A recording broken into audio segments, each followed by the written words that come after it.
Hey there Pokemon fans, Farger101 here with a Pokemon Showdown Shenanigans matchup for you. Today we are going up against Tweaky. If you're excited for his match and enjoying this series so far, please go show some love to that like button down below.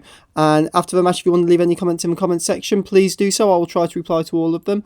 If you're new to the channel, please watch, hope you enjoy the matchup. If you do, please go hit that sub button. We are trying to get to 100 subs on this channel before the end of the year. And every single like, comment, share or new subscriber massively helps us get closer towards that goal. So I'm going to stop talking at you now. I'm going to jump straight into this matchup for you. So we're going to open Mantine. We had some really interesting ones on this team. No legendaries, but quite an interesting mix-up. We're going to see he's going to open Crawdon, which is not the best news. I think he's probably adaptability and can hit like a truck. We are going to force him out, because we do get Air Slash, and maybe that's what he was fearing. Possibly even fearing the Thunderbolt. I'm not sure if Mantine gets it. We're going to go into Rotom. And we are going to go for an Air Slash, which is resisted. Does an okay amount, 16%. We're not staying in because obviously Volt Switch is super obvious right now and it will absolutely wreck our lives. So we're going to go out into Blissey. I've never used one of these before, to be fair, Blissey. While I know it's one of the best walls in the game, it's not a big fan of its design. But we're going to see Blissey eat that Volt Switch massively. It's not going to do too much, 12%, and we're going to see Rotom switch out.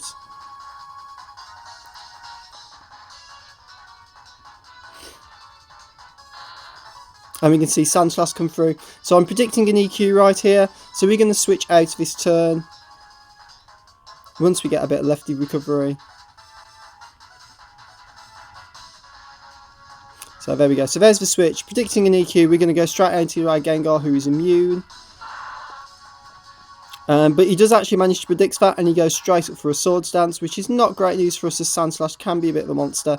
So now we outspeed this thing, so we're just going to go for a Shadow Ball and get some damage off to try and stop an incoming sweep. It can't hit us with our stab move, but unfortunately this thing does pack Knockoff, which is going to absolutely wreck Gengar's face, unfortunately, and one-shot the hell out of us. There was absolutely nothing we could do about that.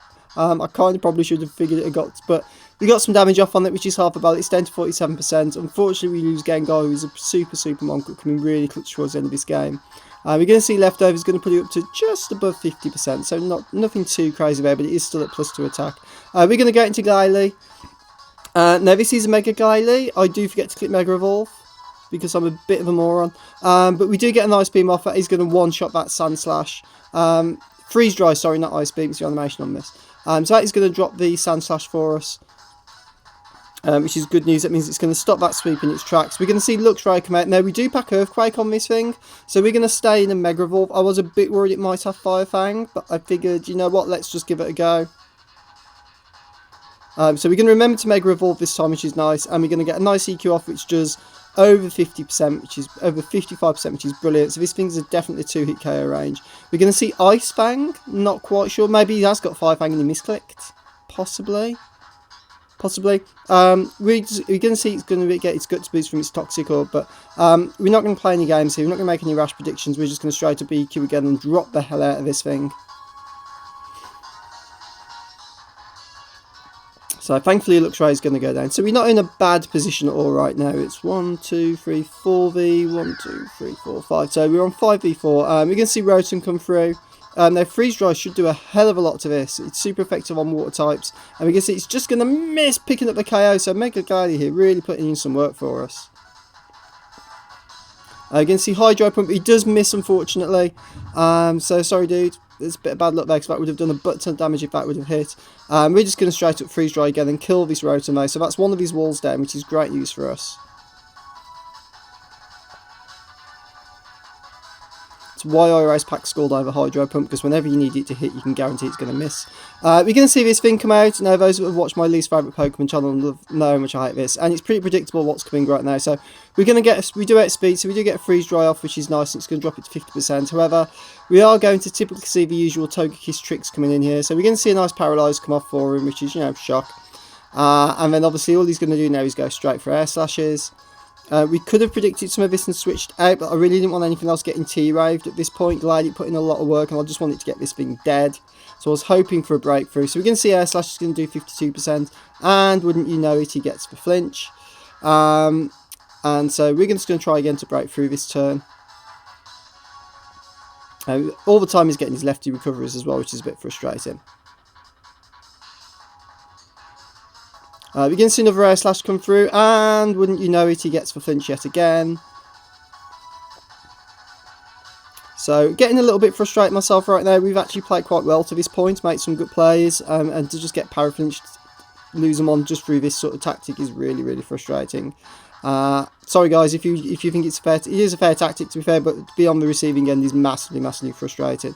I think I do get a little bit salty in the chat and just put WoW Talent Squad right there. But you know, it is what it is. This is why I hate this one.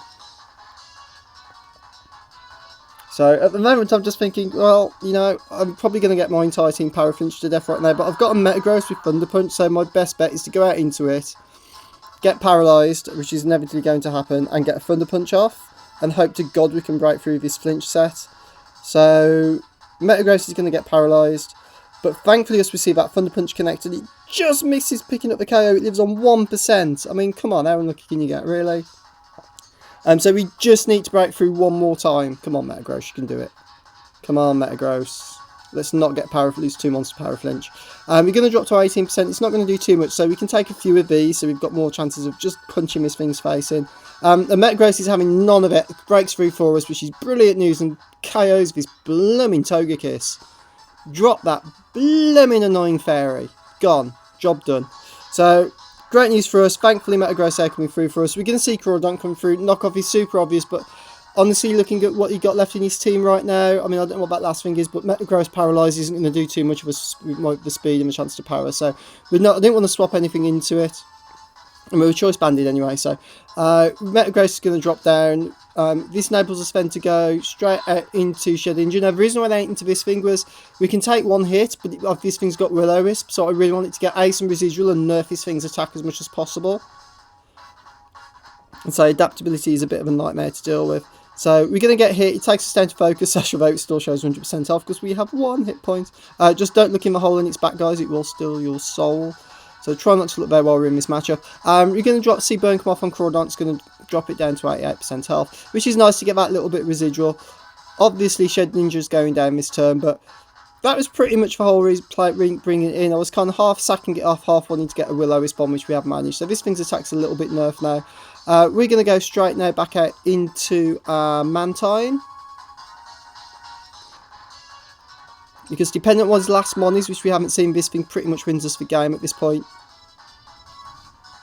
So it is a rest sleep talk set, which I've not used before either, which is quite interesting. So we had a bit of fun actually trying this out. I've never tried one of these sets. I know it rules a little bit of luck. His last mon is slacking, which is not so great a news for us. So we're going to air slash. We drop it to 79%. It's a couple of levels above us. We see Retaliate is going to do an absolute butt ton, drops to 45%, which is not great news. However, he's going to be low from the round this turn, so we can get a free Scald off and fish for a burn, which we snag, which is brilliant, so that halves his attack. It also means this turn we get speed and we can go for a rest, which is what we do. We're going to get some leftovers recovery anyway. We can now literally just try and stall out as much as possible for this game. So Slacking's going to have a bit of a truant and have a bit of a DOS. Bless his heart, just lie there, snoring away. Gives us a chance to get a free rest off. We are Sleep Talk as well, as we're saying, so this should be, we're in a pretty good position right now because we can chip away at this thing and hopefully get some air slashes and scalds going off. We see Retaliate come through. It's not going to do too much for us after that burn there, which is brilliant. We're going to stay asleep, but we are going to get Sleep Talk off. And we do get air slash, so a little bit low. That takes it down to 11%, and with the burn, it might just be enough to drop this thing. We see our leftovers pop. Yeah, burn's going to drop this thing, which is brilliant news for us. And Slacking's going to drop right there and then, so that's great news. So we're in a really strong position right now. We've got Blissey left, but we've got a burnt Crawdont, which we can pretty much manage to stall out if we need to with either of the mons we've got left. So we're going to stay asleep this turn, but we are just going to click Sleep Talk again. He's going to go for a... Oh, we used rest, so yeah, we're not getting any moves off this turn, which isn't great. But we're still not in a bad position. He's going to go for a Crab Hammer, but we are Water Absorbed, so thankfully that puts all our health back up. And at this point, I believe he DCs. So we're going to see get hurt by burn, and he's going to just do a bit of a salty DC right now. Obviously, it'll show forfeit on the thing, but he sort of just exited the game and had to sit there for 150 seconds while the counter went down. So we're going to get some nice extra points for our move further up the ladder. Hope you enjoyed that matchup, guys. If you did, please leave a like, rating or comment down below, and I'll try to reply to any comments left on these videos. And if I don't see you around, I will see you on Battlespot. Take care for now. Bye.